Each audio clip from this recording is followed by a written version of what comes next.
Yes. Good morning, everyone. Welcome to the Oxford meeting of the El Dorado County Fire Safe Council. A little change in the weather. I think everyone, like me, was a little tough wanting to get up and keep moving this morning. But thank you all for being here. So just a couple of things, especially for the folks online. We're really trying to do a better job of capturing who's participating in the meetings. One, so we have good, accurate minutes, but also so we can make sure we're all on folks and know who's here. So if you're online and can just indicate in the chat who you are, who you represent, particularly if you are a board member or one of our partners. So great, thank you. So with that, let us rise, face the American flag. I pledge allegiance to the flag of the United States of America and to the republic for which it stands, one nation, under God, indivisible, with liberty and justice for all.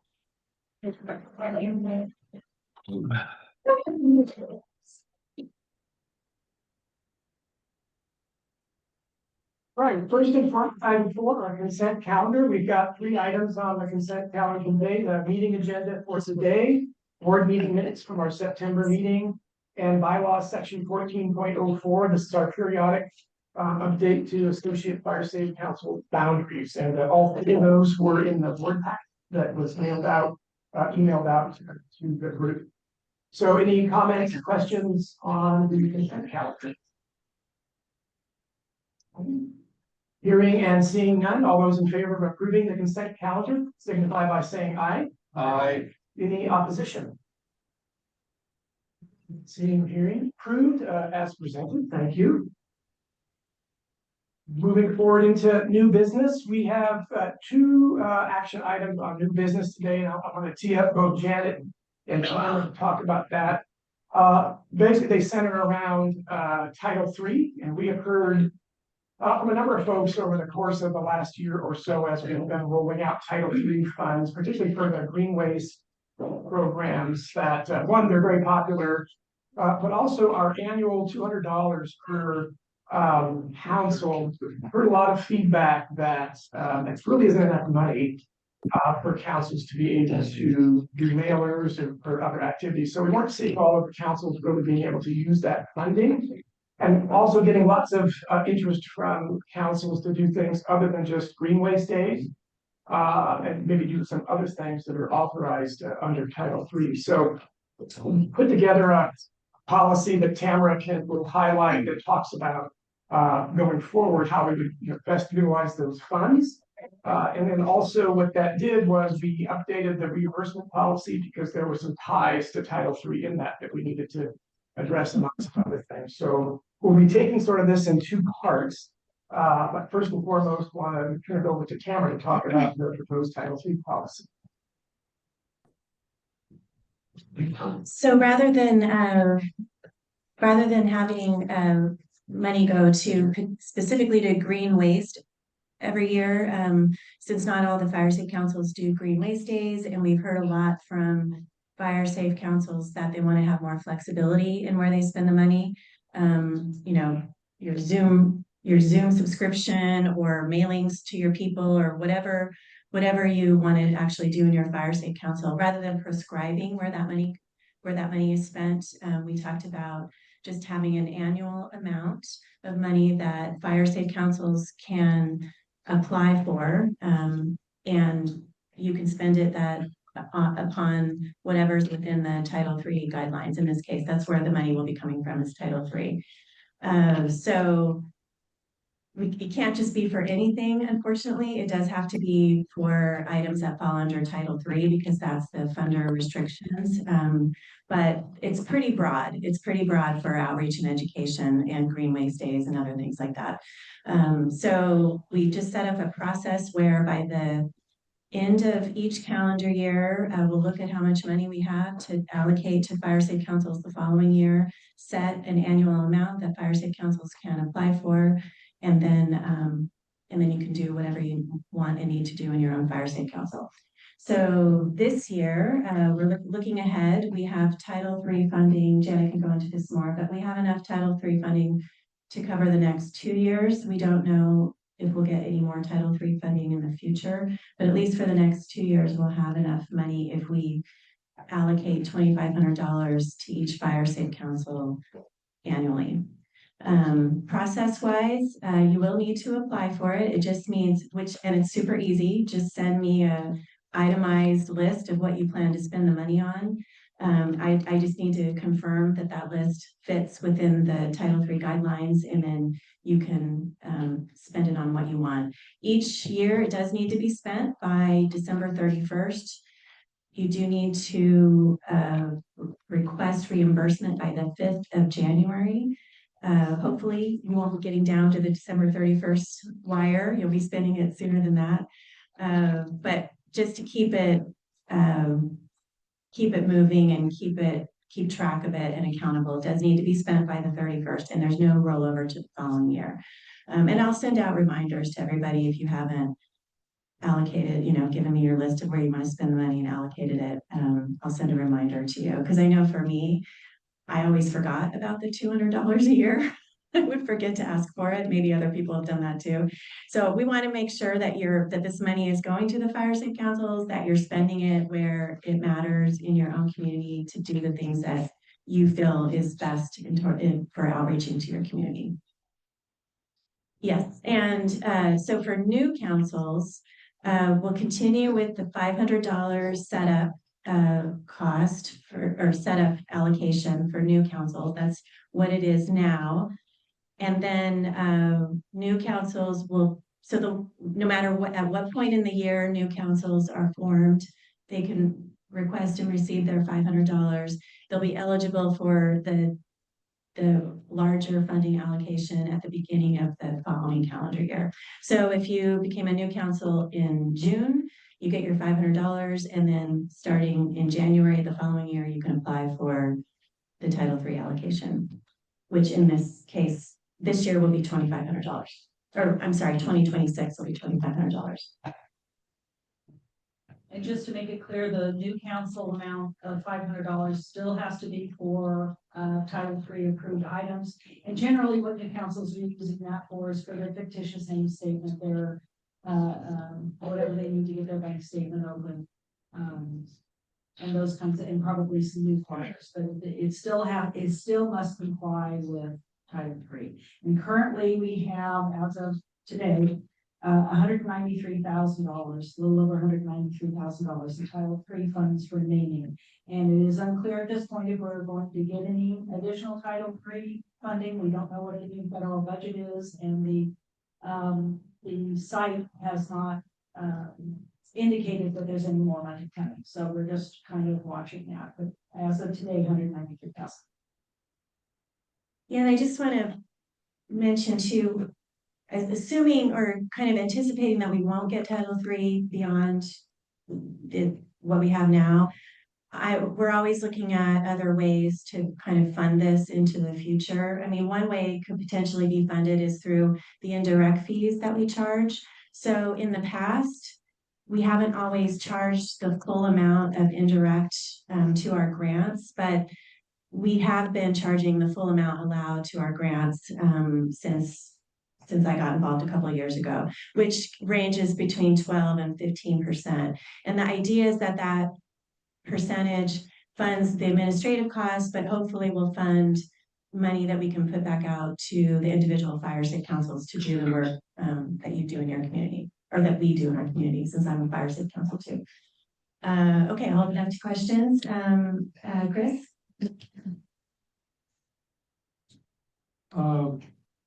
I can understand the $500 in the application together, but I don't understand why you have to apply for the $200. It seems, in my mind, easier. Well, maybe not easier, but it just seems more common sense that the $200 times the number of associate fire safe councils would be the budget. And if somebody, so you would prepare the documents for signature and then require that each of the fire safe councils signs the document, which details the conditions. Yeah, no, it's not that formal, and maybe apply is not the right word. Everybody gets to $2,500. You just need to tell me how you're gonna spend it. Okay. Yeah. Yeah, yeah. Something more formal, and that's, I don't think you mean it that way. No, I don't. Yeah, I don't. You just need to tell me how you're gonna spend it before you spend it so that I can confirm that it fits into the Title III guidelines. So you're not out there spending money that you then don't get reimbursed because it doesn't fit. That's all. And that's been the most important part of this whole piece is the Title III requirements. It comes from Title III federal authorization. And so we've been very careful to make sure we stay within that, because then we have to report monthly what we're doing with the funds to the county, because the money comes from the feds through El Dorado County. So we've been very careful to make sure we're following the guidelines. So the purpose of this.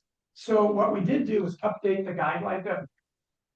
Good point of clarification. There was no Title III policy prior to this. What we had were a set of guidelines that we were just implementing. So what we've done is updated the guidelines to be current. And then we have actually built and drafted this policy so it's clear how we want to implement it. The two go together. So one, I would encourage everybody, if you haven't already, is you look at the policy and the guidelines together, because the guidelines do a much better job of trying to talk about what can be done. And it literally includes things like implementation of your CWPP or our CWP and activities within your area, FireWise activities. So realize it's not a lot of money, but there are obviously things that can be done for more than $200. And we didn't want to tie everybody's hands and box you in.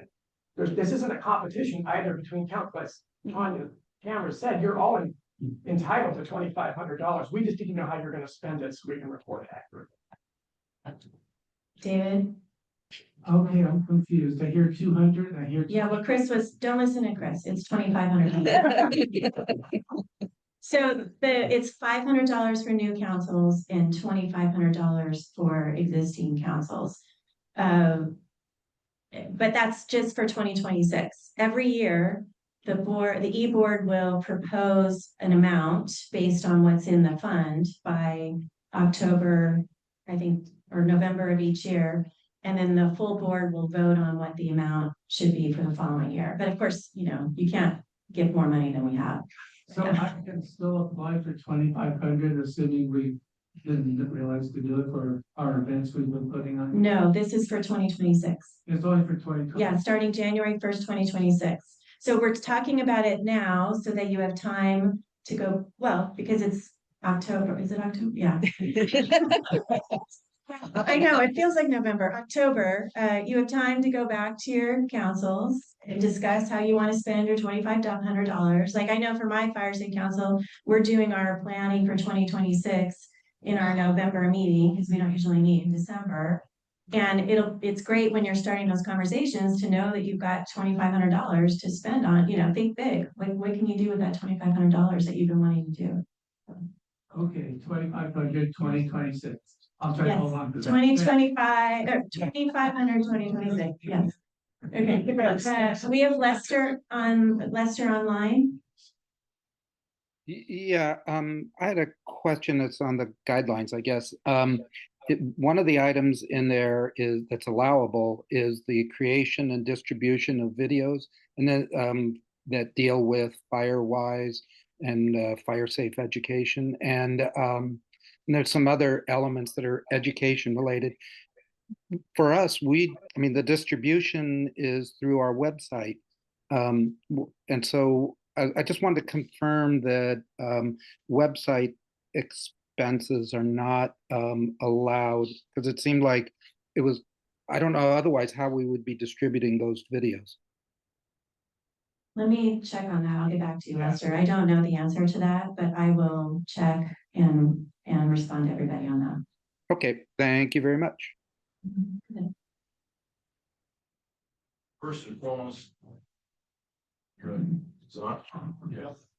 First and foremost, thank you for increasing the amount to 2,500. Much of the economic pressures that we're seeing across the board. But question, we've submitted historically our receipts after the fact.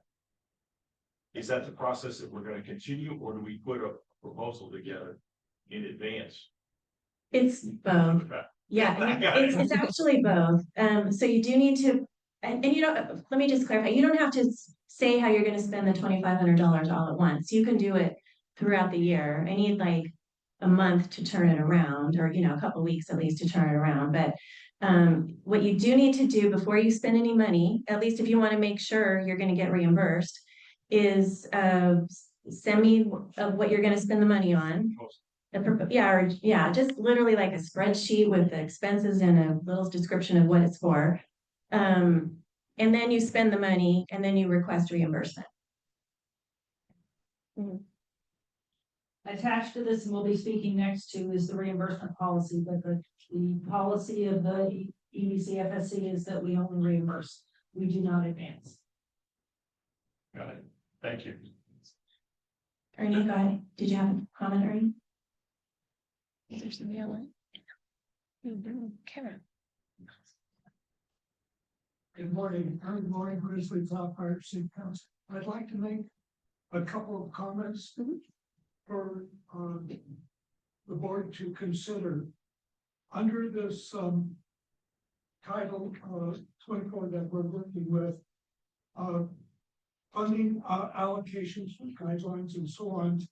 Under bullet 7, hosting cleanup days, encourage homeowners to remove trash and other vegetation around their homes. I'd like to make the comment that under the El Dorado County Ordinance 5182, section 8.09.020, subsection, I'll hand this to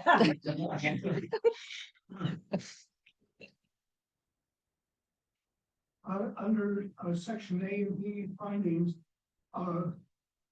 declares that accumulation of hazardous vegetation, which we know, and combustible materials. This is a public use and create a fire hazard. Furthermore, under section 8.09.0380, defines combustible materials as a accumulation of garbage, trash, waste material of other kinds other than hazardous vegetation that is flammable and encourage public safety to create a fire hazard. So under this, we would like to strongly add combustible materials to this hosting cleanup days to encourage the homeowners to remove trash, brush, vegetation, and combustible materials around their home.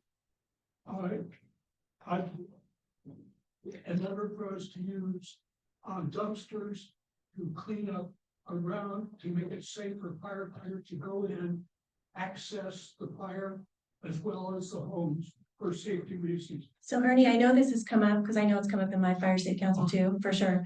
They're the one that divide. But I will just have to check and see if that's allowed under Title III. I'm not sure if it's just vegetation or because if the county ordinance isn't relevant, it's about the funder. So I just made a note. I'll check and see if we can allow that. Yeah. But just to follow up, and I probably should have given under council comment, during the Brisbane Flag Community Cleanup Day, we had two 40 cubic yard dumpsters and two El Dorado disposal compactor trucks, 24 and 29 cubic yards each. Removed about 50% of the combustible materials, including green waste and trash around the Grizzly Flag community. So, Oh, I think it's no doubt that that's something that people could use. Let me just check and see if it's allowed. Yeah. one other, sorry, I'm not allowed. I was online host of Zoom meetings and things like that.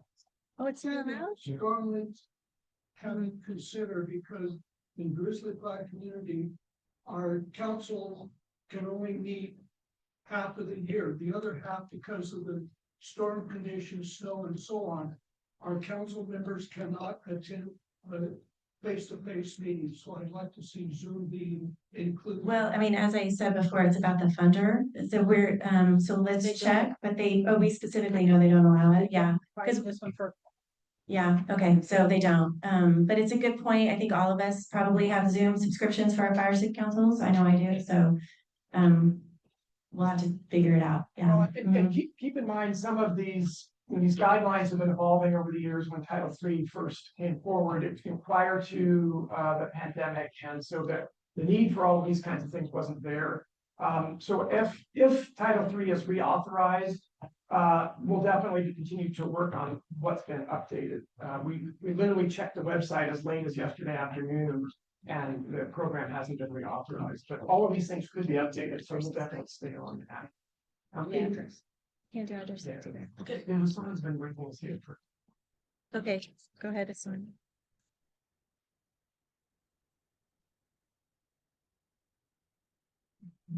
I guess it's on. Just a quick clarification. So, for instance, we got Title III funds for our cleanup earlier this year. And then I keep hearing about the $200 per fire safety council.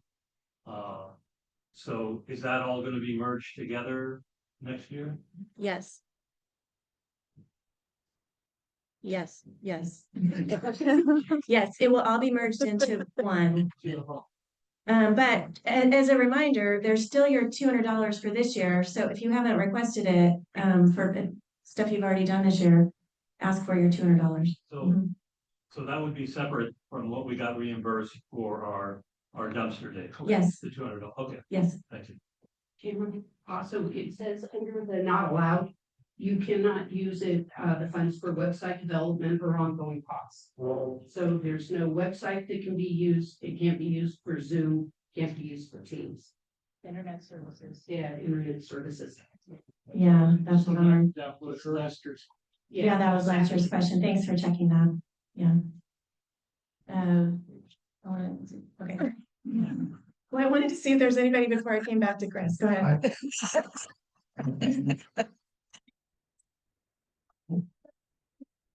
And if somebody already had a question, but go ahead, Chris. Yeah. And just go ahead. Okay. I just went through this with El Dorado disposal. This would be considered mixed use. When you put hazardous types of materials in with organics, that would be considered mixed use. They don't do mixed use. You've got to separate. Well, I think Ernie's point was, could it be paying for a dumpster? That's the Separate question. dumpster? Yes, a separate dumpster. Yeah. That would be a responsibility of us to decide as a board whether we want to add that, because we currently don't have that. Well, it's actually more, yeah, it's a matter of do we want to allow it? But I think what we've already decided is if it's allowed under Title III, then it's allowed, right? So I look at it this way, if you want to have a dumpster for waste that is other than green waste, that's on you as a fire city council. If you have a green waste dumpster, that is allowable under Title III, can be part of this grant. That's what I was. What? Mark? What's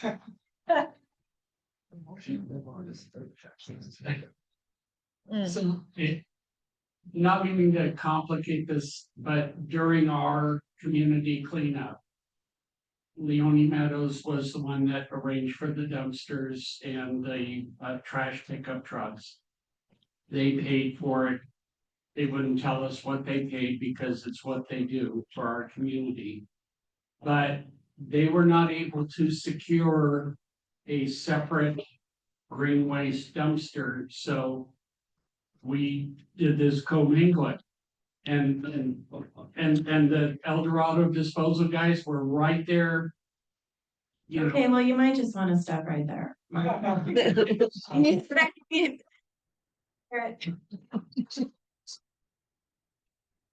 it is, if this commingling does occur, which we don't know about. So how would we request these dumpsters if technically there would be trash, rubbish, other materials going in there other than green So waste? I'm gonna tell you how others have done it. At the end of the day, it's up to the council sponsoring the event to ensure only green waste goes in the green waste dumpster. And if the weight of the dumpster goes over, you're responsible for the extra weight fee. That's happened to us multiple times. At the end of the day, we're only gonna pay for green waste. We'll go back and clarify, but I'm fairly confident it's only green waste. Unfortunately, the public funds only pay for so much, and we have to work with what we have.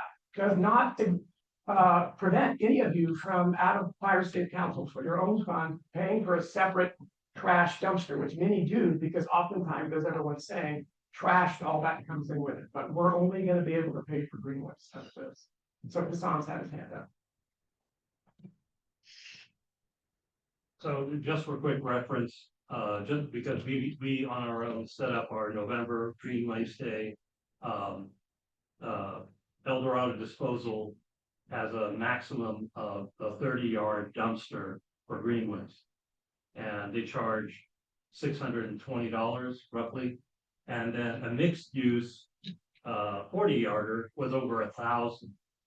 So keep that in mind. If you want to go the dirty way, you're gonna Yeah, close. come on, Paul. I found the answer. I found it online, so. I didn't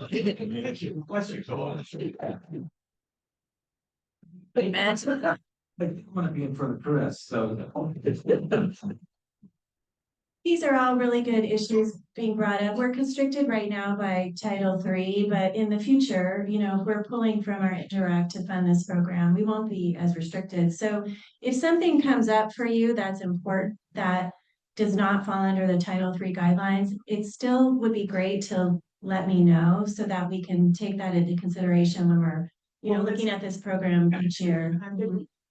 Caution everybody, it's not necessarily indirect, we have to look at funding sources. Yes, So yeah. maybe another grant, it may be something, so we'll keep working on that part, but yes, we definitely need to know what the challenges are, so we can find ways to accommodate funding for it.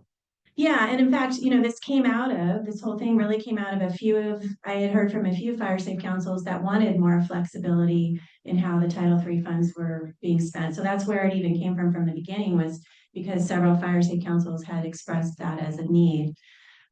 So continue to express that. I think it's important so we can look at, you know, how it should evolve as we go forward.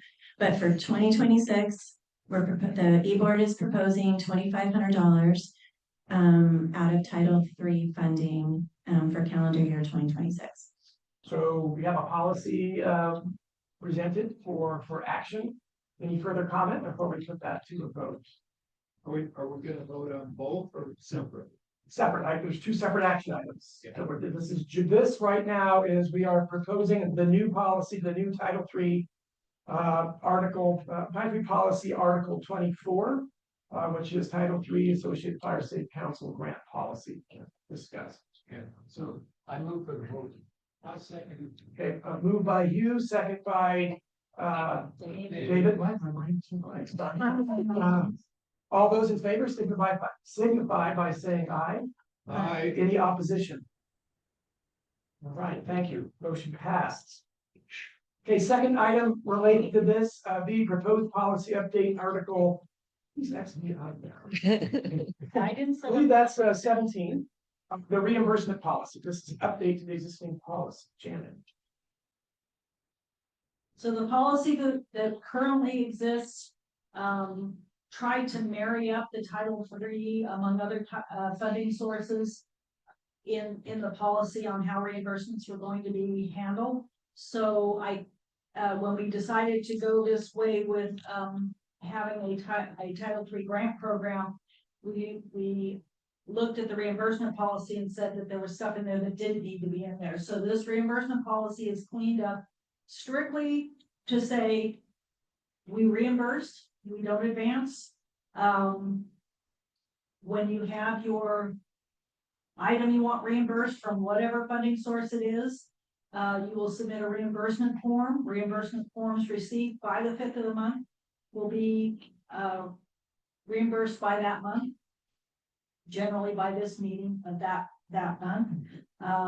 Otherwise, reimbursements received after the 5th of the month will be reimbursed the following month. And receipts are required. Councils are required to make the expenditure upfront, and the El Dorado County Fire Safety Council reimburses. But it does not go into, it cleans up the detail that was in the old policy and just makes it strictly, here's how we reimburse. Questions? Ernie?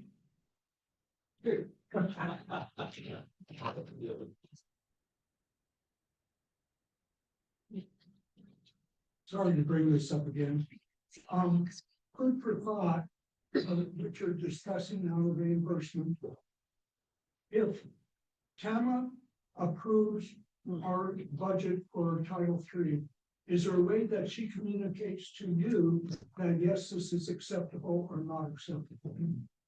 She gives me, what she has done in the past is she's given me a list of, here's all the things that are acceptable by council, and then as those reimbursements come in, I match them up to what you submitted. We're gonna do it the way we do it with the grant. Oh, So we're just gonna do it the same way we've been doing it with the outreach and education grant. I know not all of you are part of that, but so with that grant, you gave me a list of what you were gonna spend the money on. And then when you submit for your reimbursement, Janet asks me to check and make sure it's on your list of what you were gonna do. That's all, yeah. Thank you, but it wasn't in words, and that's the reason Yeah. why I asked the Yeah. question. Good question. But it could go, That's right. it could go either way. I mean, I could have a list, or she, for the $500 new councils, I would know that they're a new council, and I would be voting for their, whatever they have for the Any other questions? Okay. All right, we have a proposal on the table, Article 17, update the reimbursement policy.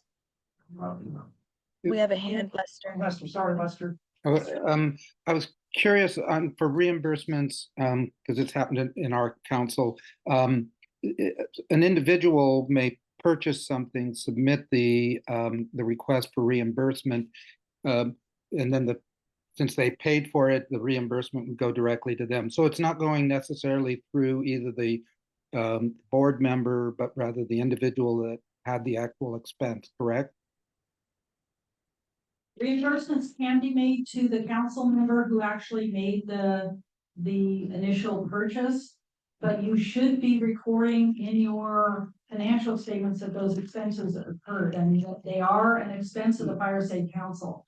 So you should be making sure that you include it in your profit and loss information, that you have an expense and that a reimbursement occurred, whether it was made directly to the Fire Safe Council or to the council member who made the purchase.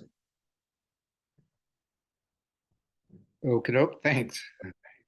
You're welcome. We can talk later if you need anything. All right. Go ahead. I moved, vote. I second it. Move first by you, second by Chris. All those in favor of approving the updated reimbursement policy signify by saying aye. I, Any opposition? Approved as presented. Thank you. Thank everybody here for working hard on putting that together. All right, we have no old business. Then we'll move on to item 7, executive board reports. Just 2 quick things from me as the chair.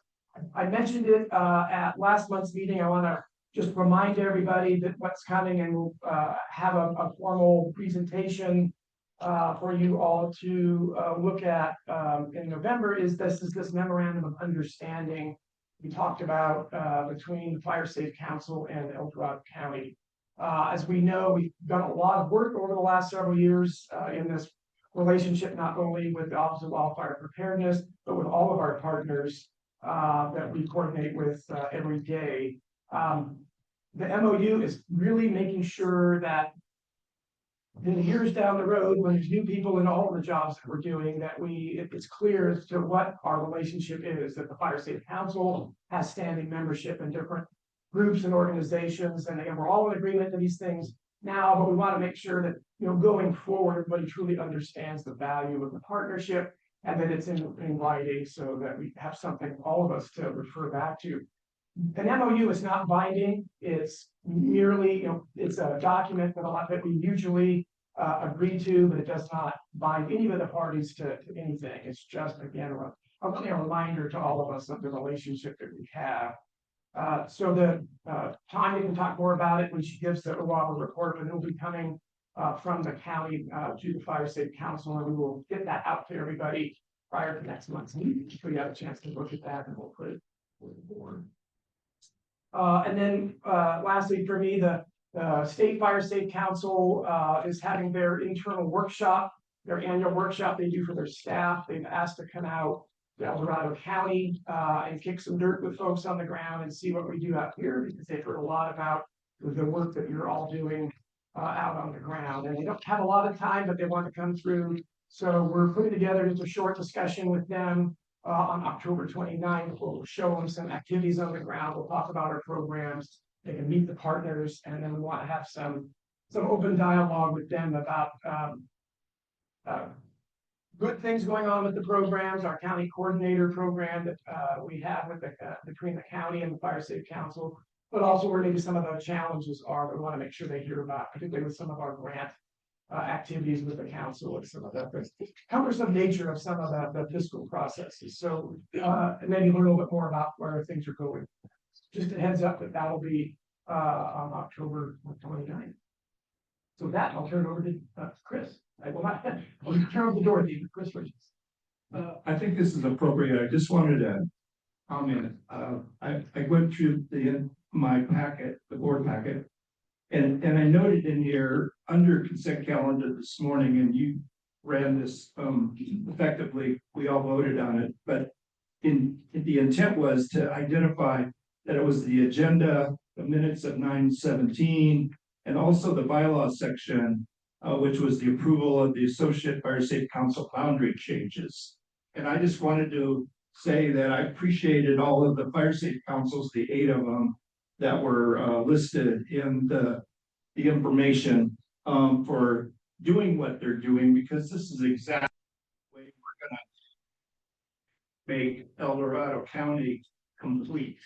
That there will be no unsupported section of the county if we can do it officially through a boundary change action. And I just wanted to elaborate on that. Thank you for the time. Thanks, Chris. Dorothy, Vice Chair report. I'm the vice chair report. So I put out a request that all fire safe councils, at the end of our meetings, we obviously have an opportunity to share what's going on, but we're really not capturing that information. So what we've come out with this year is we want to put out a spotlight report. And I've emailed out a couple of times, but as a reminder, I've received 9 out of 32 councils that sent their top 2 things they're most proud of, they want to highlight for the year, they want to shout out that information that they've done. So please end up sending in your write-ups, 100 words or less if possible, by the end of the month, Halloween 10/31 to the vice chair email. And I put it out as spotlight because I want you to light up the spots. You want us to put in the spotlight report. Okay? It's clear. All right, we gotta start somewhere, Ken. For those of you that when you have events, we're very conscious about making sure that our website stays compliant with ADA compliancy. If you have flyers and things that have already transpired, please go in and take those off and or understand if we, as we're going through the website, see different events that, have passed already, we may be removing them from your part of the website. If there's something that obviously we're not going to remove anything that needs to stay on the site, but if it was an event flyer or something like that, those will be pulled off. So are there any questions regarding either the spotlight of the fire safe councils? Remember, Halloween, it needs to get in. Vice chair, website, flyers are gone. I am done. Thank you. End of report. Dorothy. Secretary report, Angel. Good morning, everyone. I'm pleased to announce that the El Dorado County Fire Safe Council insurance policy has been renewed. Yay. We are making an administrative change. Our administrative assistant, Carrie, will be accepting your insurance requests from now on. So you will email your events, dates, locations, times to the clerk's email address. And I would appreciate it if you would CC me, the secretary. Carrie has works 4 days, sometimes 5 days a week, and sometimes your requests come in case something's missed, I want to be on the backup to be sure. To be sure that you get your certificates. Carrie also will take the information from your events and add it to the El Dorado County Fire Safe Council website calendar. So if you're holding a green waste event, she will add that to our calendar so our community members can participate. It's another way to try and advertise that. That's all I have for you today. Question. On the insurance policy, you don't have to tell me, but how much was it, for our annual cost? Oh, I'm sorry. I would love to tell you. Is there anything else? Yeah, if you I'm just sorry, give I me. interrupted. That's okay, you can always do that. Okay. Everybody does, okay. So it's great.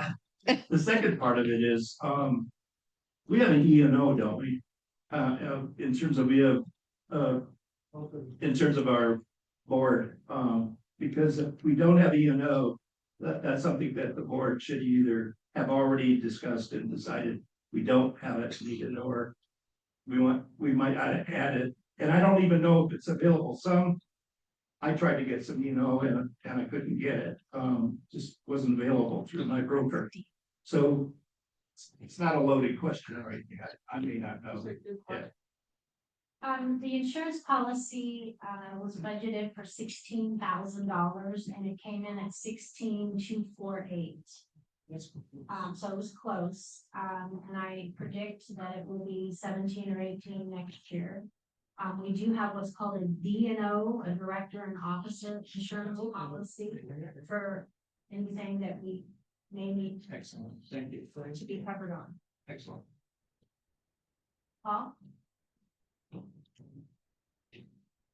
So if I recall a discussion a year, maybe 2 or 3 ago, it's in that D&O directors, officers, insurance also goes to the associated fire state councils as well for those officers. Thank you.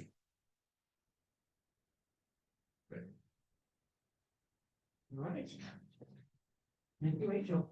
Okay, next up, treasurer's report. Janet. Good morning, Janet Burns, the treasurer. Included in your board packet was the financial treasurer's report. If you look at page 1 of the treasurer's report, the Fire Safe Council operations page, you'll see the insurance piece of 16,248 reported. This month, that was the largest expense that we made in the current month. You will also see that in terms of fiscal sponsor fee, as our grants are moving right along, we are receiving fiscal sponsor fees with our reimbursements for the grant activity that we're doing. And so in the month of September, we received just shy of $70,000 in fiscal sponsor fees for the month, and year to date since July 1st, 103,000. So we are making sure that we are on top of that as we do our reimbursement requests from our grantors. Any questions on the Fire Safe Council operations page, the first page of your report?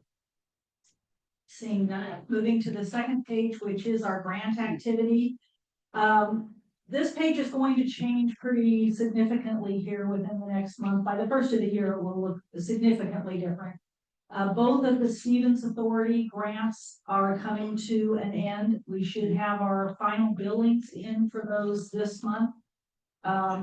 Reimbursement will be up to when our partners at Forest Service are back on the job and looking at our reimbursement requests, but we are down to the end of both of those. BLM, the final invoice has been submitted and received. There are no more grant receivables for the BLM grant. The RCD is working diligently to move along the CAL FIRE grants that you see that all expired in March. To assist them, we have asked for some pretty significant advances from our CAL FIRE partners, more than what they anticipated from us. So we have advances to cover 3 months of activity for Spanish Flat, and we also have an advance now for South County. Marshall, as I understand it, Marshall Road is almost completed, and we should have a final invoice for that this month, which leaves Colola Lotus. We have an advance for Hazard Tree, and we have an advance for our Defensible Space Grant.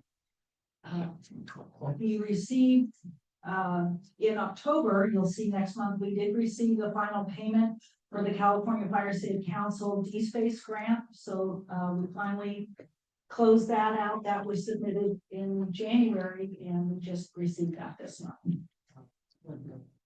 So with that, any questions on the grant page?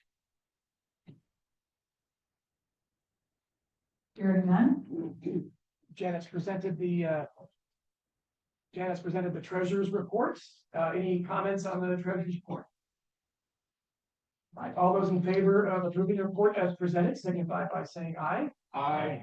Any opposition? Treasurer's report approved as presented. Thank you, Janet. So there's a question online about whether people can still use the green waste days this year.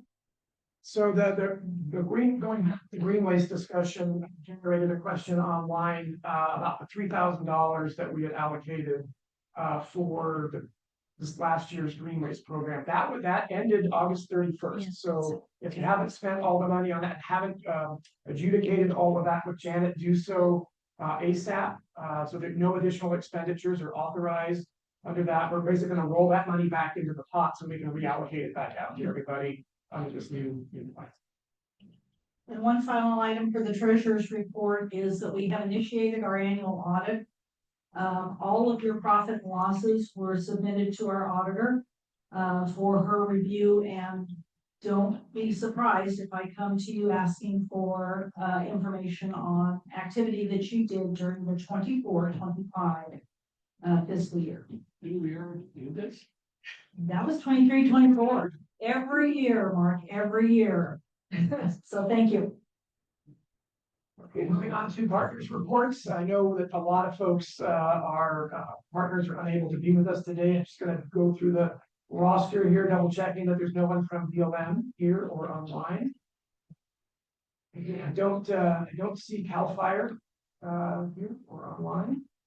I do see Tanya, Office of Wildfire Preparedness. And Tanya, you can take the microphone and stand at the front. Yes, don't tell you, but you can do that.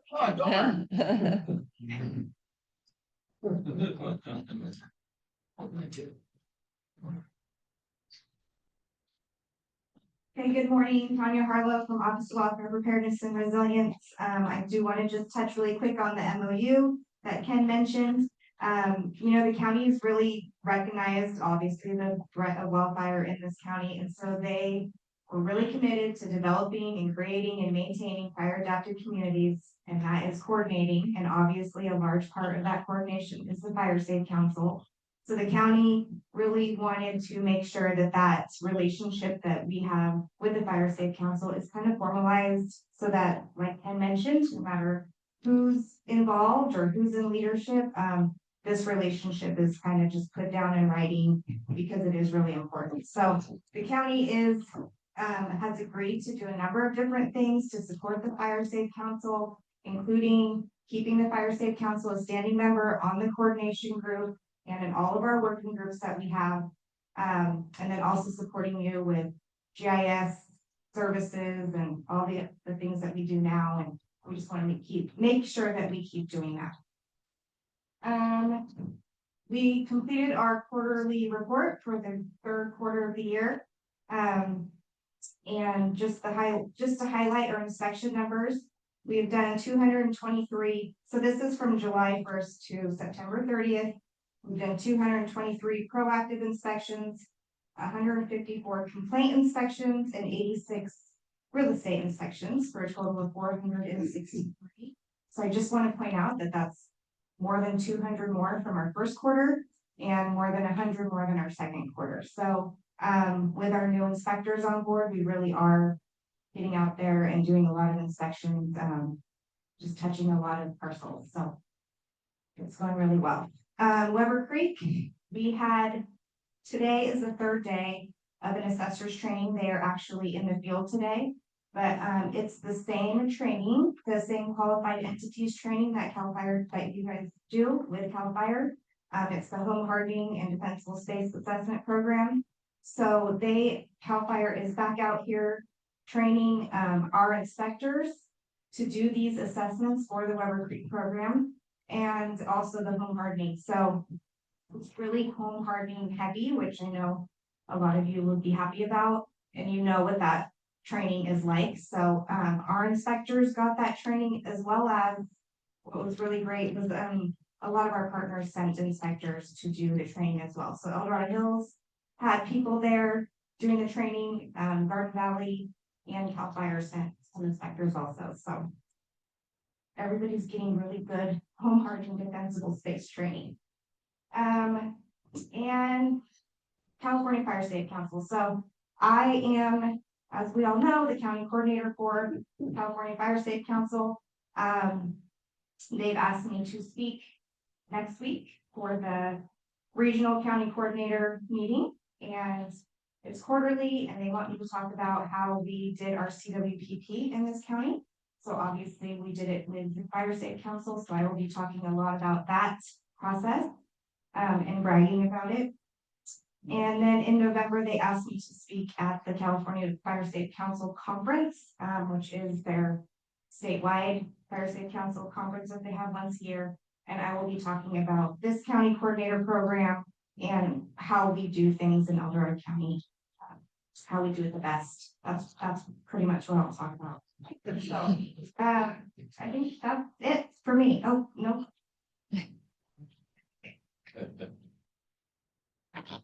Tanya, so it seems like a lot of fire safe councils are expanding their boundaries, and this also affects Firewise. You're the regional coordinator for Firewise, is that the right title? Yeah. So are you the one that can pound on Firewise when they beat us up because we have the wrong map? Or they think we have the wrong map because we changed our boundaries? Well, I mean, yeah, I will help you with that. I'm not sure. So you changed your boundary for one of your Firewise, and they're saying the numbers are wrong that we gave you, or what is? He said we used the wrong map, or something, but I don't think, and then he said we had the wrong numbers, but they were the right numbers. And Is it the map that we gave you from GIS? now it is, but, so. I hope it is, that you can't go on the Firewise site and put it where it says map, and I could put it in display, so it's in the application. Okay, yeah, that's where they want it. They want it in the application. It's in the application. Isn't that correct, Ken? Were you just not telling me that? Okay. It had problems also loading that until Can you give him the microphone, Tanya? Oh, I also had problems loading the map into the application, the risk assessment document, Firewise. So Ken, I managed to stick it into display. It seemed to be, there's a place where you display the image you want for you. So I put it in there. It's the only place I can figure out to stick it. So I put it as an attachment to the document itself, another document. So if we have, why don't we do this if, I know Tanya always sticks around, if we got specific questions on Firewise, why don't we do those after the meeting? Yeah, and I will point out that that Firewise just changed up all of their CAL FIRE staffing. So the CAL FIRE coordinators that you've always been dealing with for the last couple of years, they've all changed. So it's all new people. I have been in contact with the new coordinator for this area. So there is some transition. And we're all trying to work together to make sure you get your renewals. Thank you.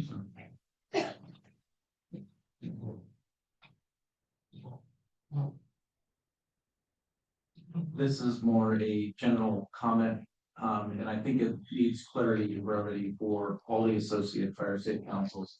In the greater Cameron Park area fire safe council, we are promoting, Firewise communities and helping them create it. There's one that, we have been in contact with, MFPA. And I'm just gonna, the goal is to, submit an application. What's come back from NFPA is looking at the application, the investment is not met, and that's why you cannot submit your application. They're saying that what we're hearing is that you cannot establish a Firewise community unless you do your investment in work and document all the work before you submit the application. Is that a change? And what is the work? Because other fire safe councils have, they've done the assessment, they've done that whole aspect, but now they're being told they have to do the cleanup ahead of time before the application. So I've talked to other Firewise communities and they've all said they've never had to do that. So if this is a change, it's confusing and it's making it harder for Firewise communities to establish themselves. So I think there needs to be some clarity associated with that process, because as I was just saying this, I saw heads nodding saying, yes, it is required to submit the application. And then I've heard others say, no, it is not. So we need clarity with that. And we need some guidance and an outline on how to proceed. Thank you. Be to provide clarity on that but this question has come up. So if we just think about it, when you're applying to become a Firewise and they accept you, they're recognizing you as a Firewise community. But you cannot be recognized as a Firewise community if you haven't done the work to become a Firewise community. So you don't just apply for it and get a certificate and then proceed. You have to do actually the work of being a Firewise community in order to receive that recognition. So when we are going out and telling people to become Firewise, we're saying the very first step you do is enter your information into a portal. So you're creating an account. And that's just the first step. It's at that point, now you're like, okay, now I know how many hours we have to invest or the money that we have to invest. And that's where you're getting that information. And then you do that. And once you have those hours or the money, then you put that in and then you become recognized as a Firewise community. I got a question.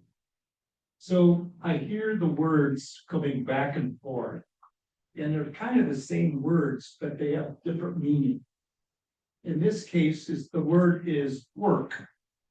What constitutes work? There's a certain definition of work as you do the application. But it sounded like work also meant that if you had a project within your Firewise community area, that you had to do that work first on your own dollar and then apply for reimbursement.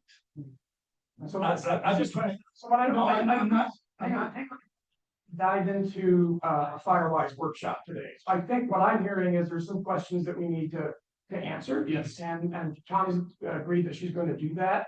If you've got specifics, I would encourage you either talk to her after, email her, and we'll make sure that all of the group gets the clarity and the information you're looking for, rather than us do it all here today. Yeah, thank you, Ken. And I would like to see some written policies so that we could have a guideline to follow and not have it discussed, and so that we have clear definition and understanding in terms of process. Thank you.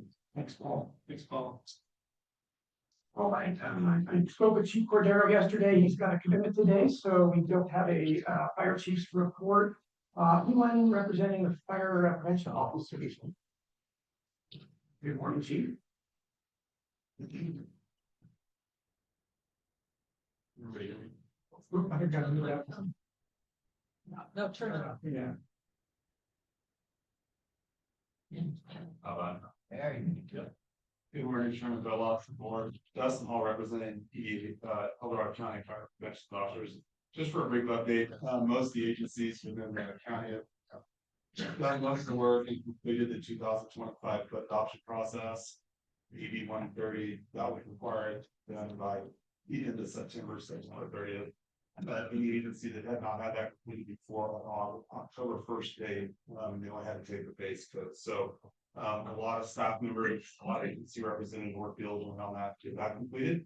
We're currently working on the newly founded code set called California Wildland Urban Interface Code Option. They've taken all the wildland out of the California Build Fire Code, moved it into its own code set. So we're working on that. Most agencies, all the way up and down the state, we're not able to get that completed by the September 30th deadline, so we're all going to be taking the base code. We had, and the FPO has taken a look at the base code with that new WUI standard. No major changes were looked at taking place even if we could get that, so that it's a good adoption. And I think it really shows the emphasis for California specifically that the wildland urban interface and the wildland threat to California is big enough that it's now its own code set. So that's good things there. And obviously, FPOs is very engaged, not only with our own jurisdictions, but also Firewise and Fire Safety Councils, and the infamous Zone Zero. So they sure that that's come along very nicely.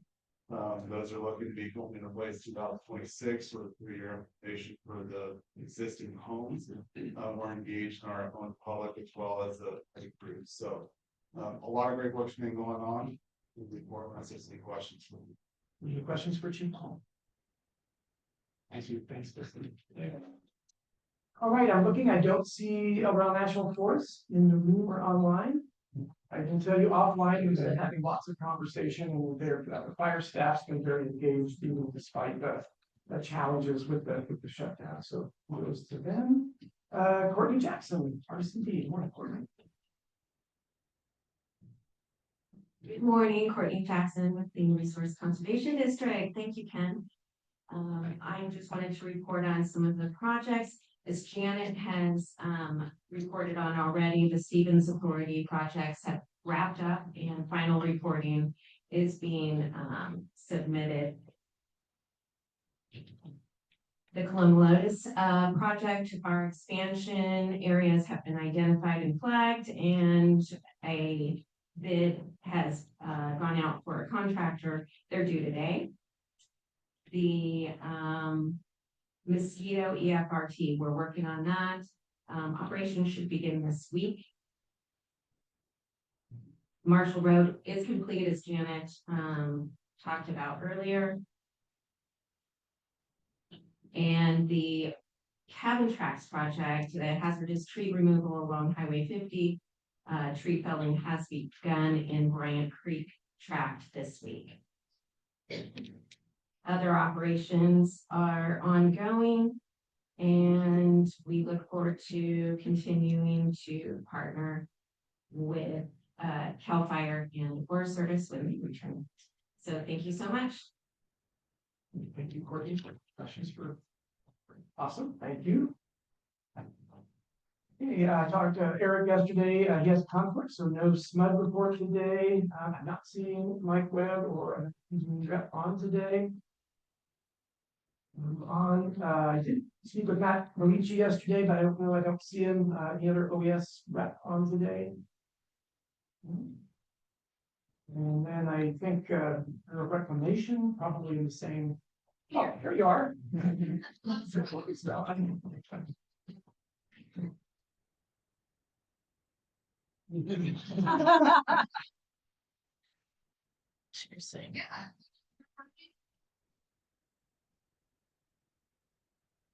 It's a test. I just leave it on.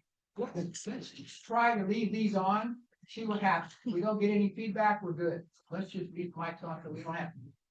Thank you. Yeah, we have been working behind the scenes. We are, so it's our beginning of the new fiscal year. We have been organizing the contracts we already have, and we're looking to bring in some goat racing to the Eldorado Hills area. So that's what I've been working on. I've also been working with John on figuring out the lands around the Martinez Creek. I know that you were interested in a project down there, so we are, trying to figure out if it's our lands or if it's BLM land. There's a little bit of confusion. We usually have lands where there's a dam or a water project, but there's nothing down there, so, there's still a little bit of a question about that. So that's those are like the two major ones. The goats don't really care either. There's really questions for Miller and DOR. Thank you for seeing her. That moves us on to program reports, grants and funding, Tamara.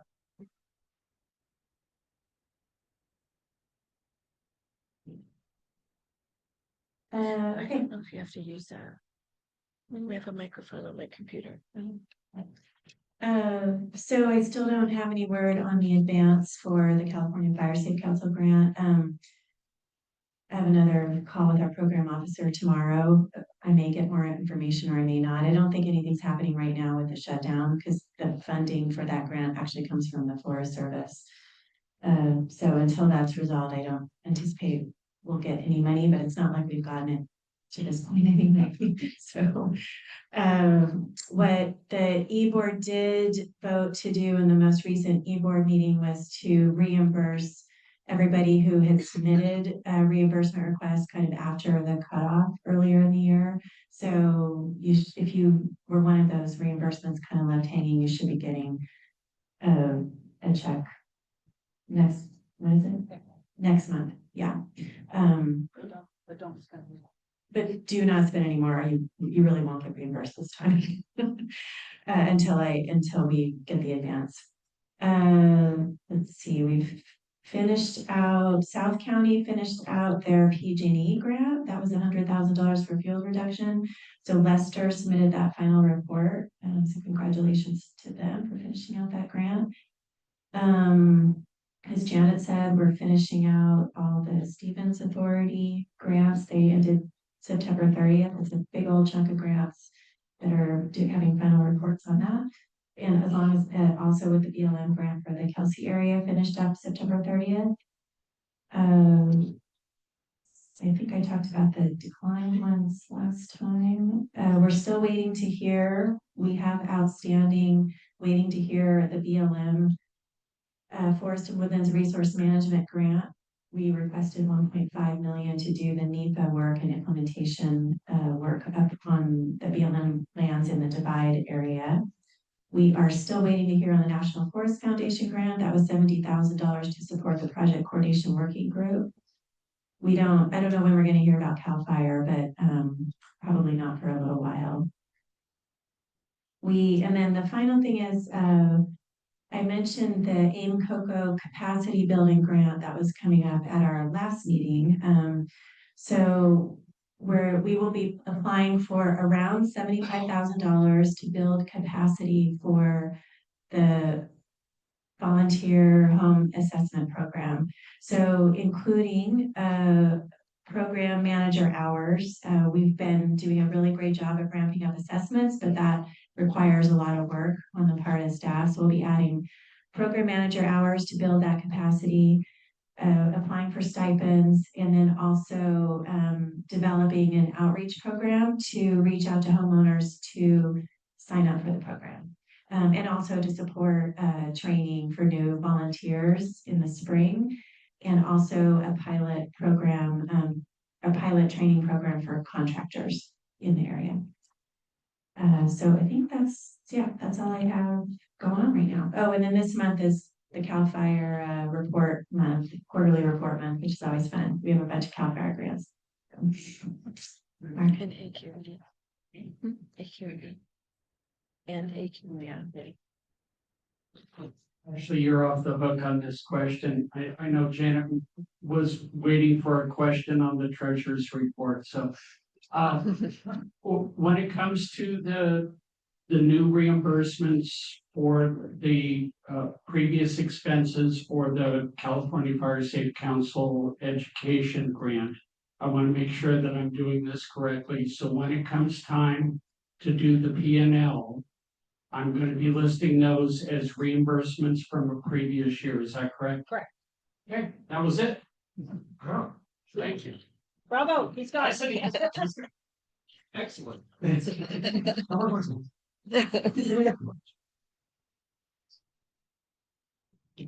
It's always Tamara is always monitoring what we're talking about, and the next thing you know, she's going. So, thank you. Assistance programs, Jessica. Hello, everybody. I think you can hear me. They That's can't what I hear was you. saying. I can't hear you in the room. Oh, They it can said, hear you online, but they can't hear you on the speaker. oh, you guys can't hear me? I just turned. I see, I see. Okay, all right, I'll use the microphone. Hello, everybody. So this month, just a quick little update. We successfully launched our RFPs for our assistance programs. They will be ending October 24th and the 27th. And so, I mean, I don't know if you guys have questions about it, you can reach out to me. I apologize for not having the program reports in the board packet this month. It's a new request, and so we're still getting used to that adjustment, but I do have the numbers here. And if you are interested in getting a paper copy of the numbers, please just email me at my grantadmin@edcfiresafe.org email, and I will send it to you. Commit to what you're getting. Just email them out to. Yeah, that's what we were. Yeah, just do it. Just do it. Oh, okay. I'll just do it anyways. All right. And so, the year-to-date numbers for the chipping program so far this year, we have completed 714 jobs. We have cleared 1,209 acres. We have chipped 118,511 cubic yards. We have spent $342,213.01.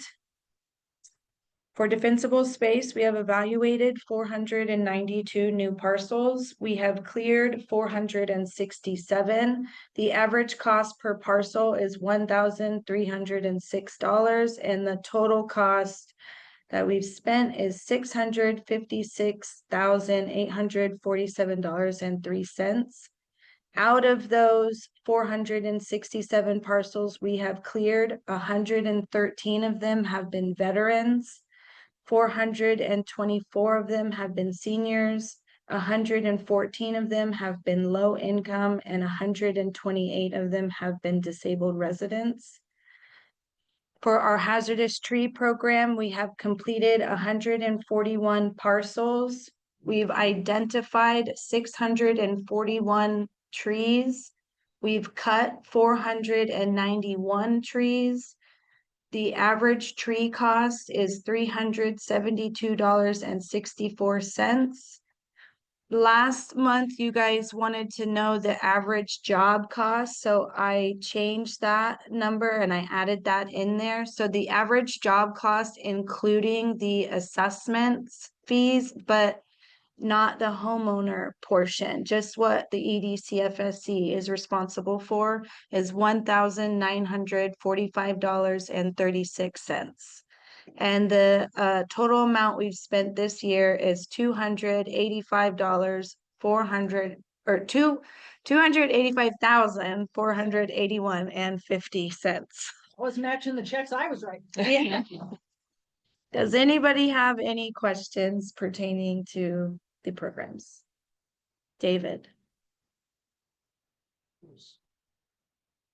Chris. Anyway, Jessica, any timeline for that new software program to make your job a little bit easier? We are currently vetting companies and nothing has been decided at this time. It still has to be formally proposed to the executive board. So right now, we're unsure of a time frame. Maybe 6 months from now, maybe. That's hopeful. Oh, hopeful. Okay. Okay. Any other questions for Jessica? Here, Jessica. All right, training committee, I see Elizabeth online. I see Elizabeth's iPad, I assume. Yes. Yes, can you hear me? We can, good morning. Okay, good morning. Yeah, sorry, I could not be there with you in person, had a last minute mini emergency that took me out of town, but yeah, so the assessment program's been running full steam ahead. We've had a lot of assessments come in. I have not been listening to much of the meeting, so I may have missed some things here, but the third quarter just wrapped up, and I know Carrie was working diligently to process all the assessment documentation that came in for the stipend funds, and I think she has that in hand. I wanted to let everybody know that we started a QC process for the assessments kind of late in the third quarter. And so so we will process what's there, but going forward, I will be able to see the assessments as they come in. And if the forms are not filled out completely or correctly, I plan to reach out to the individual assessors and try to address issues as they come in. It was too much to try to deal with at the last minute for this third quarter round. But going forward, I've sent some emails kind of giving guidance to assessors on how to do this better. But if I see things that are coming in that aren't fully filled out, I will be reaching out to the assessors and we'll address it one-on-one that way. So yeah, keep up the good work out there, assessors. Let's see. One thing Carrie wanted me to remind everybody, if she didn't already, was when you submit assessments and the LE 100 forms for the stipend funds, there's a certain way she would like you to label the files, which makes it a whole lot easier for her data management going forward. So, and that file name should be the address of the property. So say it's 123 Main Street, and then the Fire Safe Council. So Sandridge Fire Safe Council, and then either ASMNT for assessment or LE 100 if it's the LE 100 form. And that will help her organize those forms much more easily. If folks have questions, I know it's hard to take this verbally, but if folks have questions, reach out to me via email and I'll make sure they get that detail also. Also, we just created, so the LE 100 form was a Word fillable form. It was giving folks a lot of headaches and there were some incompatibilities with different programs. So we got that converted to a PDF fillable form, which should be much more usable for everybody. That went out. If you didn't get that email, again, let me know. I'll get it to you. Much easier to use. And hopefully cause fewer headaches for Carrie trying to read it on the other end. Let's see.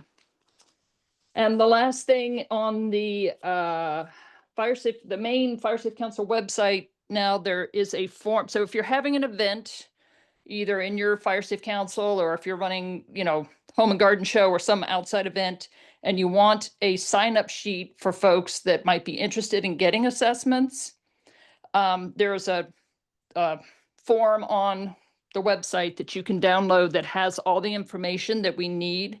If Carrie needs to do the court, like if you're going to be in a place that covers multiple Fire Safe Councils and Carrie needs to help coordinate getting an assessor to the homeowner that wants an assessment, she has certain information that she'd like to have on there that makes it easier for her to contact the people and coordinate everything. So use that form. It's there on the website. Make it easy.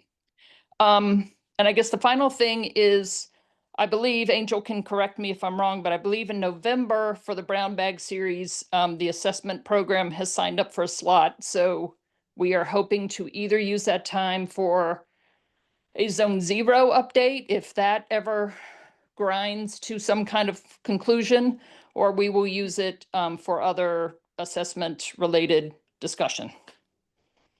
So, You are correct. okay. That's all I have unless there's questions. Questions for Elizabeth? Be nice. I don't have a question, I just have a comment. For those of you that are doing assessments, and if very few of you that do your LE 100 digitally, I've been working with CAL FIRE and there was a problem with our login that they'd originally given us, but that login has been fixed. So that if you do log in to Field Maps now to do that digitally, it will work. So just to let you know, that's back up and running. Thanks, you. Carrie or Elizabeth, can you send out how you want these files. I got Elizabeth's last, but I don't remember seeing that, how you want. Okay, so who made that request? Yeah, for those online that may not have heard, so Carrie and or Elizabeth will send out to all of the assessment group what the file configuration naming needs to look like, so that it's easier for everybody. Any other questions? All right, well, huge thank you to Elizabeth and Carrie and the team of assessors. This has been a learning process for everybody. The patience that everybody has shown us where they're working through it. It's been amazing, and so just thank you for that. Outreach and education, Jordan. So for outreach and education, right now, I know a lot of our fire safe councils are starting to wrap our heads around what we need to do for our Firewise reports. And remember, part of the Firewise reports also has the education and outreach portion. So what I'm going to speak about is information that you might want to think about not only doing, but incorporating into your Firewise plan. So back in the back, we will now be bringing in materials. Please take as many as you feel that you need to be able to be distributing out in the community. We have lots of workbooks in there, and I know that all of us are being able, getting those out into the community. But the other thing is for our fire safe councils also to be thinking, we have events and we're attracting people at that time, but also be thinking in your community, where's the community hub? Is that maybe the post office? Maybe is it certain restaurants? Is it churches? Where can we continue to distribute the information? We're trying to get it out to as many residents. It'd be cool if we could get it out to every resident within El Dorado County. That way they would have a workbook and all the information that's in there. So as you're looking, start to look at for community hubs. And I'm going to put this down for a minute. These two flyers in particular. Okay. The home assessment and our three programs, the more that our community also uses our programs, it also helps our collection for in-kind. So where can you post these? There's a lot of these posts, these flyers in the back, and thank you to O Walker for printing them for us and for Jenna at O Walker for creating. They did a really nice job with these. Also, our workbooks, what Camino did was because we looked at our post office as one of our main hubs, community hubs up there. So we took our workbook, but we also went to Minuteman and got a little informational sticker, and it just has our name and how to contact the Camino Fire Safe Council. Under $20, we ended up with 100. We just put these on there. These workbooks go out. Is this an effective way to reach the community? We've gotten requests, different ways of requests. Are we in a Firewise community, or can I have some more because we're having a road association meeting, be able to pass out the books? So it's another way that you can use as a reach out within your community. And I'm sure lots of other activities or ideas are going on within the community for outreach, but in particular with these, a lot of you may be in a homeowners association or in a gated community. You brought up a really good point that there's, they put up banners so people can see it on a drive-by. But as Hugh brought, what about the foot traffic? Maybe they're walking their dog, they're just going for a walk. If there's a way to be able to post both the programs, free programs, and the home assessment flyer, that would be a great idea. So really start to look at how else can we attract, not just at our events, but community-wise. And as you're doing those, please remember, send in the community events that you're doing and any other ideas for outreach that we can do as grassroots organization, starting to be able to reach all residents within El Dorado County. So are there any questions? That's for outreach. It's not a question, it's more of I think we ought to do it, make sure that we're doing it. And I believe we are based on the information. But depending upon what type of community you're involved with, meaning is it a subdivision or is there a homeowners association that there are a way to get the information out in a more broad and effective way. When we go more rural, we have a problem because maybe there is no homeowner association. And so in the case of Patterson Ranch, there's 900 parcels. And I was just recently at the Lake Oaks Mobile Home Park, which is more of a dense area of 300 units. And made a special visit and kind of informed them. I believe they're gonna go by way of the Firewise community approach, since they're part of the Associate Fire Safe Council.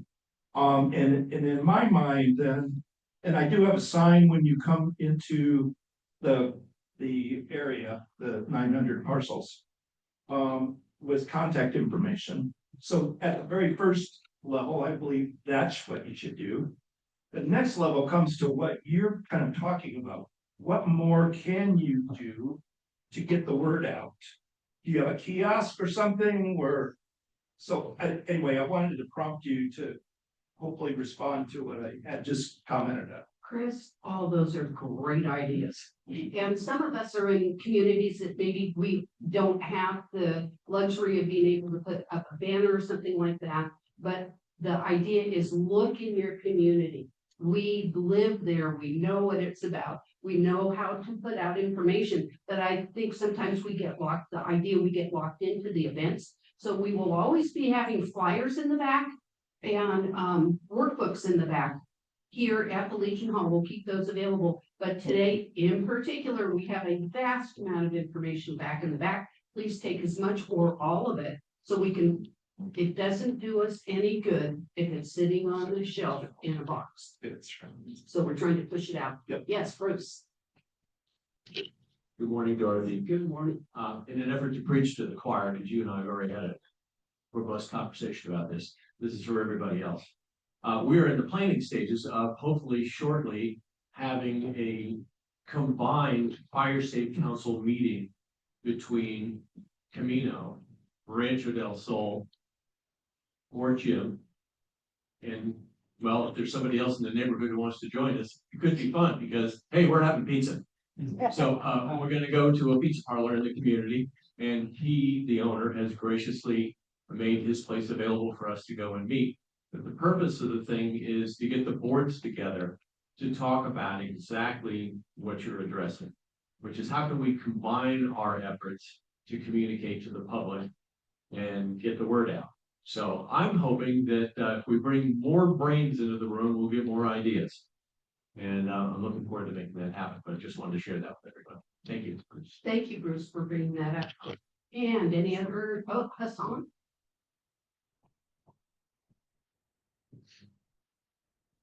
Has the council ever explored, or maybe OWOPR, or a combination of just doing a mailer? How much would that cost? We have looked at that and others have done mailers, one of which was going in to what the property tax fees stand for. But it is expensive. What we pay for right now is the flyers and the workbooks. And for instance, one of which Jessica this last month had gone over to the Veterans Administration. They not only didn't have our workbooks, but they weren't aware of our programs. So she was able to leave workbooks there, get the flyers there and inform them. That's what we want to be doing, is looking at where can we target as fire safe councils, and does the Fire Safe Council as a whole be able to push out information from the ground forward. But Yeah. the flyers, yes, it has been one piece, but our first attack is going to be to try to get the information that we have in boxes out into the community. Yeah, questions? No. Thank you very much. Thank you, Dorothy.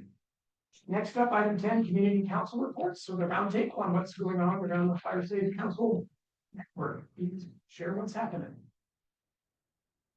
And I'll go with Jenny, and we'll go with.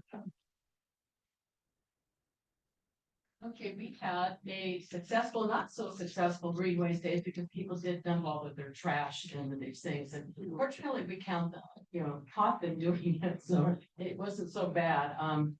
So, you know, it's usually people that are naughty and nice that are coming up to push us,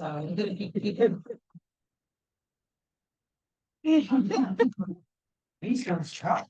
Yeah. We have sent out a survey for our Firewise application and we have only had 27% response rate. So we're trying to get the word out for everybody to give us what hours they put into their properties, et cetera, et cetera. And we will hopefully get that. We will get that in by the 21st of November. We had a education town hall on October 7th. It was for CWPP. I want to thank Tanya tremendously. Tanya for helping us coordinate that, and Tamra and Jeff Hogue and Troy Morton. And we actually had a Mark Egbert sighting. So they showed up. Really happy that Mark was there. And I think it was successful. We only had 27 people. That number 27 is bringing here. But we had a signage sheet. Actually, I think it went pretty well, but we're trying to, we do all the things about education. We put them on, you know, our bulletin boards. We send them out electronically to our community. So we're doing everything we can try to do. We did open this up to the community, but nobody from the community showed up in the surrounding areas or other fire safe councils. So we're trying to get in that groove of doing that.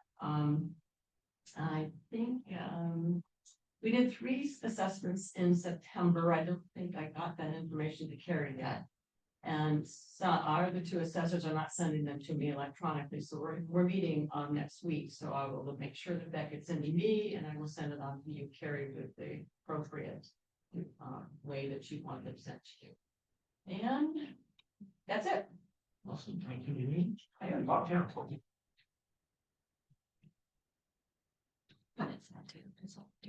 Tim Rogers, Long Island Fire Safe Council. Last Saturday, we held our annual hot dog social.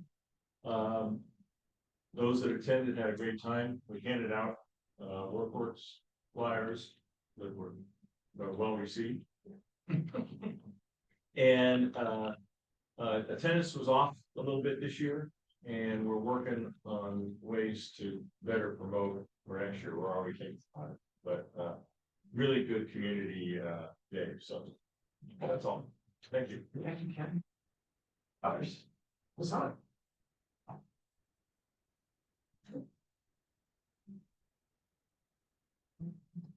So just a quick update, we're still online, or on track to have our November 8th Green Waste Day, our second one that the HOA is funding.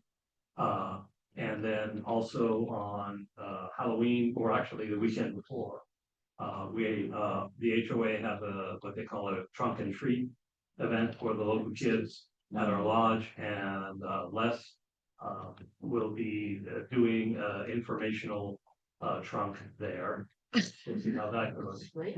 Fire safe trunk. But anyway, well, just a quick update. I found it very interesting. I zoomed into the United Policyholders RAP meeting, and there was a professor from UC Berkeley's Fire Research Lab. I didn't know they had one, but I guess they do. And Professor Michael Goldner had done some research, and this was before the Palisades and Eaton Canyon fire. And this is just to, you know, gird our loins and see that what we're doing and what the communities are doing and the individual property owners are doing does make a difference. And through you know, real research, they found out that during the various fires in the past decade or so, when no mitigation at all was done, no defensible space, no house hardening, no zone 0, during most of the big fires, they could expect a structure loss of 80%. But when you did defensible space, home hardening, zone 0 and zone 1, the loss dropped by half. So they saved almost 50% of the structure. So what we're doing does make a difference and improving it. Just wanted to point that out. Thank you. Nice.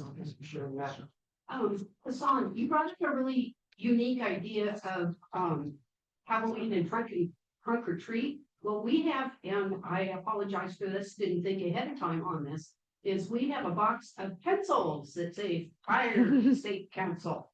That would be great to go into trick or treat bags. Those are located down in the office. The office is open between 8 and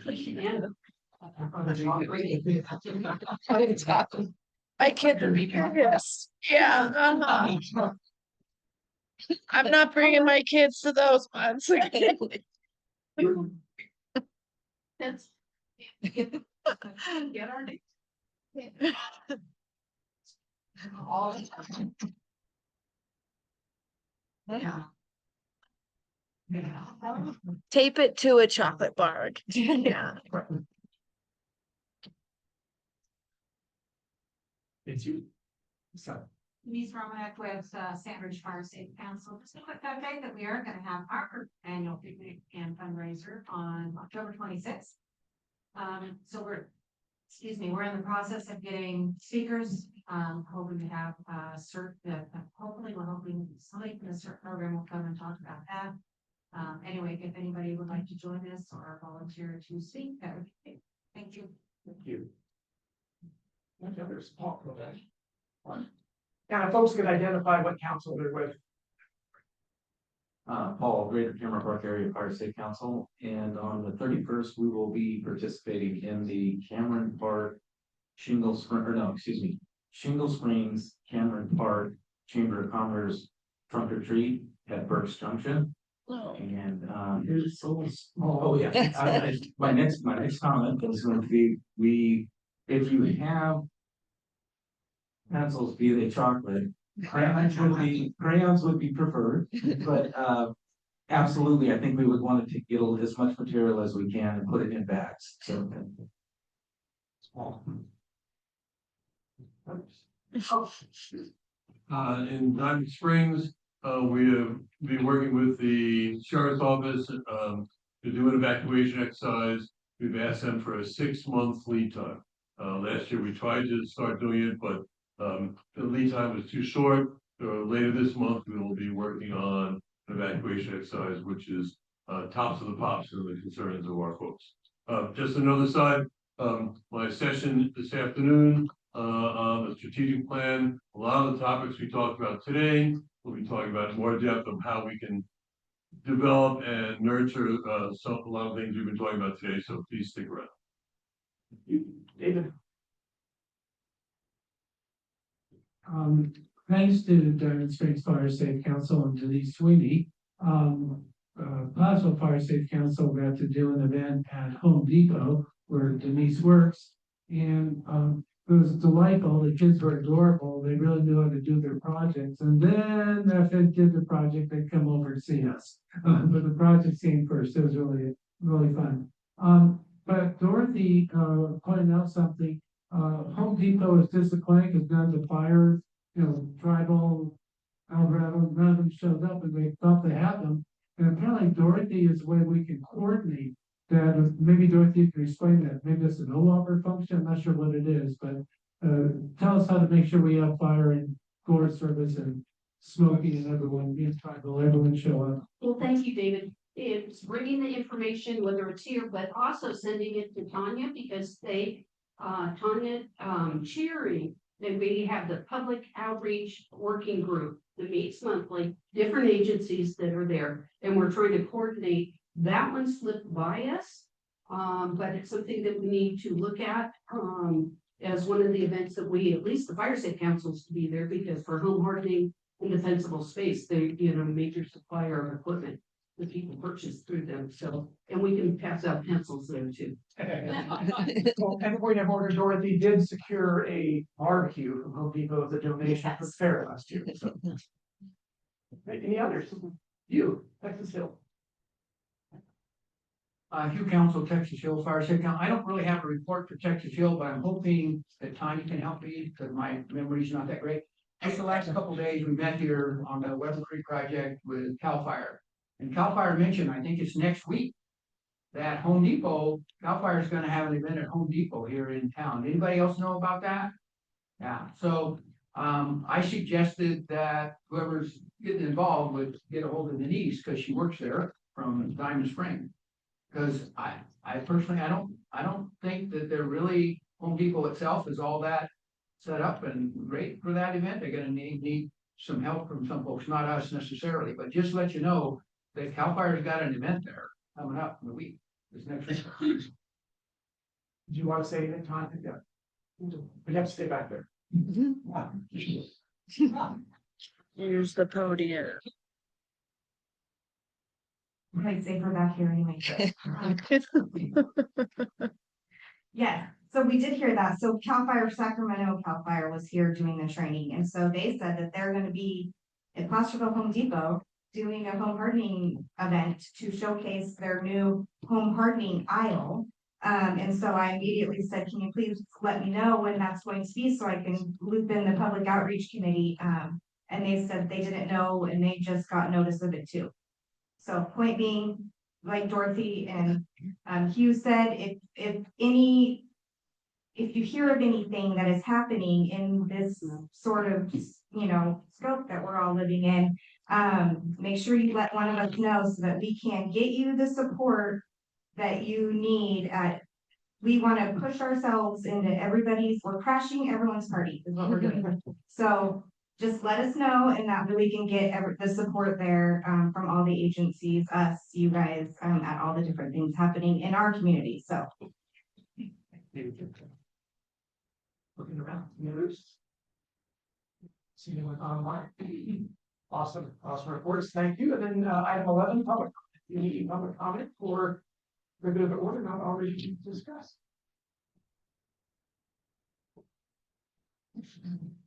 I can. Is that working? Can you hear me? Let's see, I think maybe that's to push it back up again. Slide. Where's the micro? Yeah. There we go. Thank you so much. My name is Ted Gaines. I live in Shingle Springs. I'm the chairman of the Board of Equalization.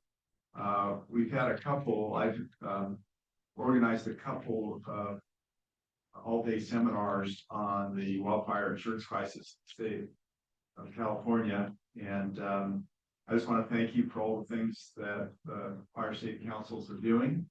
And it's great to learn more about that. Be updated, I'll report back to the board in terms of attending this meeting. And I've been impressed with CAL FIRE too. And maybe you could expand on this a little bit in terms of rapid response. So I personally witnessed in Shingle Springs 3 fires for which air support was there within, 30 minutes, 20 or 30 minutes. So impressed that they were able to get at the fire and attack it. And I don't know if that's the strategic change that they've made recently or not, but we got through a pretty good summer here. I'm impressed that we didn't have any big wildfires, at least this county.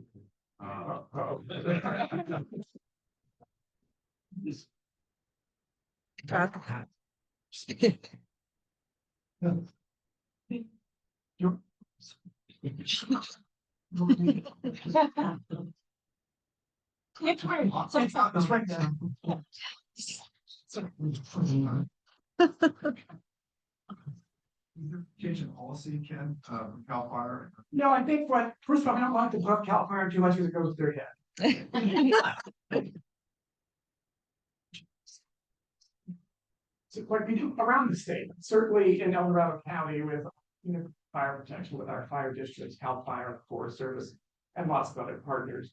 One, we were blessed this year. I mean, generally across the state, up to this point, fire activity hasn't been to the fire siege component like we have seen. So the competition for resources, other than some exceptions, wasn't there necessarily. So we had access to lots of resources to initial attack, and that's been very successful. Other than what happened obviously early in the year in Southern California.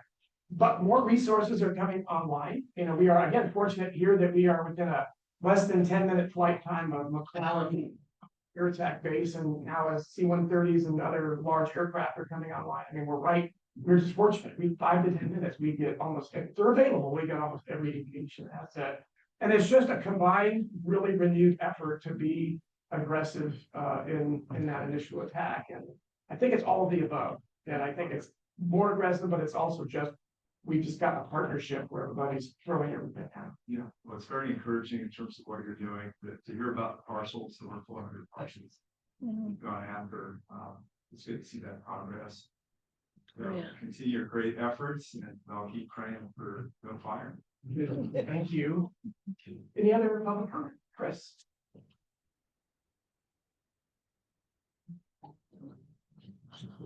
So last month, you heard me talk about Save the Graves. So now we're there. It's gonna be this Saturday, the 18th, from 10 a.m. to 4 p.m. So I just want to plug it again. I do have just a couple of postcards. This is in behalf of women completely. All of the individuals are in the cemetery in Placerville, Union Cemetery, and there's 8 graves, and they'll have the individuals for about 20 minutes. Typically, the person will be there explaining in costume about their business in El Dorado County. Their grave is right there. So it's kind of neat. Also, tickets are 15 adult, 10 seniors, kids 17 and under 3. I don't know if you've discussed this with any of the other organizations, but there's this little, I guess we'll call it informational on the Declaration of Independence, and then flip it, and it's the Constitution. So if you haven't seen these are available in the community. I only have my own, but I wanted to mention it because it's very useful to have good information about those subjects. The other thing related to our packet today is the information related to, I believe it's partially about this or maybe completely about this on the brown bag. So there is this PowerPoint that's available that you should have. It's very informative. And then What's it called? Guiding Our Future, El Dorado County Fire Safe Council. And then on the page, the first page, it says our mission. So anyway, I wanted to let you know if you can stay because it'll be very informative. Let's see, was there anything more? Oh, and then I'm your landlord. And right now you guys are nuts. Good. Especially since they got Suite 106 now. They're much more friendly with us, the landlords. But anyway, we're working on some things to improve communication and that's internal communication within the building itself. And also, just be careful if you do come, if you go through and there's no parking space, then you gotta park off site. And I just wanna, it's just that we don't have enough parking for our tenants plus others who seem to find it enjoyable to park there. Those are my comments. Thank you. Thank you, Chris. All right, any other public comment?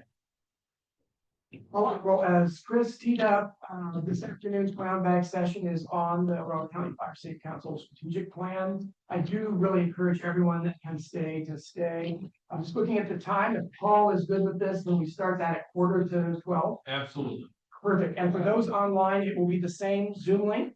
So we'll kind of go dormant, but make sure you log back on or stay online by 11:45 at the latest.